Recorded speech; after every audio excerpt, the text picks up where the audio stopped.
G'day, this is Susan from This Retired Life, and today we're standing right outside the Black Stump, the actual Black Stump. Everyone in Australia's heard about things beyond the Black Stump. Well, here it is in Blackall, and we're about to find out what else there is in Blackall. We travel to Blackall via the Adavale Blackall Road. It cuts a couple of hours off the trip if you don't want to go via Charleville. Make sure you check the conditions before you go. There's also a patisserie in Adavale, of all places, that's supposed to be worth a stop. Wasn't open when we went through, but check on Facebook for their opening hours.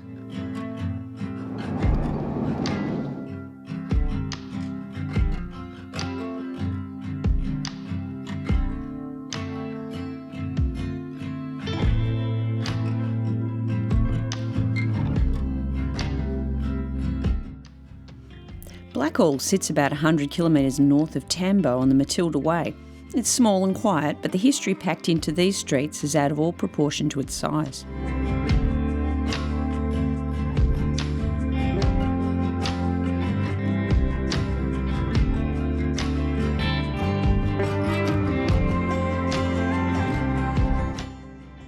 The Blackall Wool Scour is the last steam-driven wool scour in Australia, and at its peak it washed thousands of fleeces a day.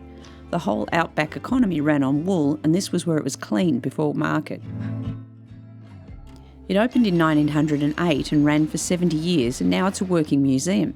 They fire up the old steam engine for demonstrations, so time your visit right.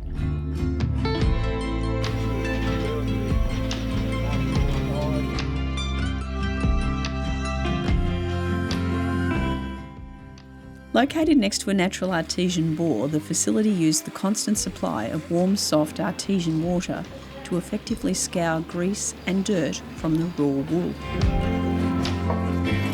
So these are the type of blades that Jack Howe would have sawn 321 sheep.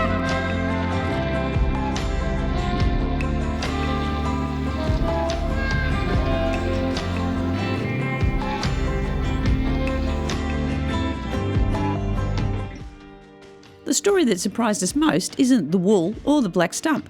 It's an elephant and a circus that put it there. Did you know that the Perry Brothers Circus grew up right here in town? Blackall is the birthplace of the Perry Brothers. It's the first circus to navigate Australia and effectively the show that launched the nation's circus industry. In the mid-20th century, the arrival of the circus was a genuine event, and Blackall was where it all began.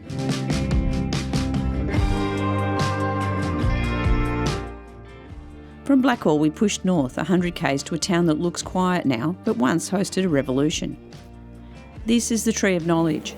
In 1891, a striking Shearers group gathered under it, and what started here became the Australian Labor Party.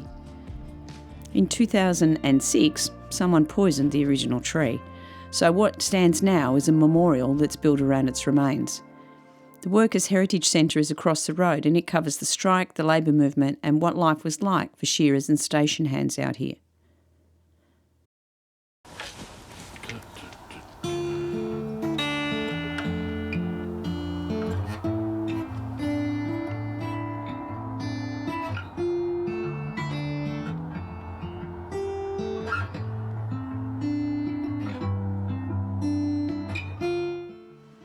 This is Lara Wetlands, a working cattle station that's set aside part of its land for a wetland sanctuary.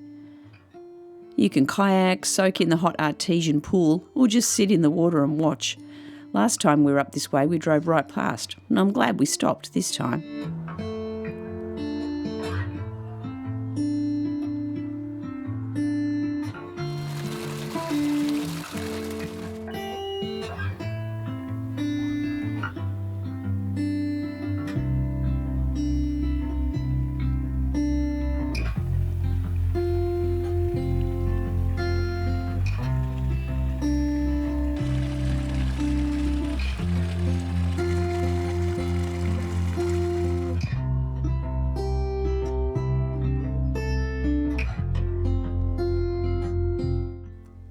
There are no allocated sites, you just find a space, but there was plenty of room. Firewood's available for purchase, and you can use one of the handy trolleys to bring it back to camp, and fire pits are also available to borrow if you need one. There are hot showers and flushing toilets, but if you need a powered site, this might not be for you because there are none. If you have the time, you can also do a tour of the Homestead on a Tuesday, Thursday or Saturday. Unfortunately, we didn't have time to do that this time. Blackall, Barcaldine and Lara runs about 350 k's. Both towns have got pubs, bakeries and places to stay, but Lara's where you go when you want to get out of town.